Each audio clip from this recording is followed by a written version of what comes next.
লালমাই পাহাড়ের বুক চিরে কুমিল্লার দক্ষিণ প্রান্তে নীরবে দাঁড়িয়ে আছে এক প্রাচীন ইতিহাস। চণ্ডীমুড়া। সবুজ পাহাড়, পাখির ডাক আর বাতাসের মৃদু স্পর্শের মাঝে এ স্থান যেন অতীতের এক জীবন্ত দলিল।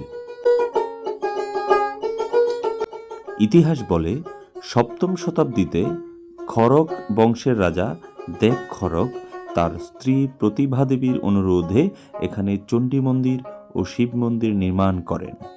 সেই সময় থেকেই চণ্ডীমুড়া হয়ে ওঠে ধর্মীয় আস্থা, উপাসনা ও সাধনার কেন্দ্র। শুধু হিন্দু ধর্ম নয়, বৌদ্ধ সভ্যতার ছোঁয়াও রয়েছে এই অঞ্চলের মাটিতে।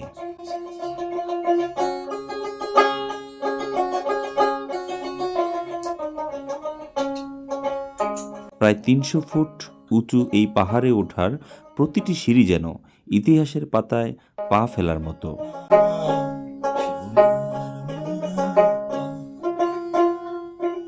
চারপাশে নীরবতা আর প্রাকৃতিক সৌন্দর্য দর্শনার্থীকে নিয়ে যায় এক ধ্যানমগ্ন অনুভূতির জগতে। আজ চণ্ডীমুড়া শুধুই মন্দির নয়, এটি কুমিল্লার সংস্কৃতি, ঐতিহ্য ও আস্থার প্রতীক।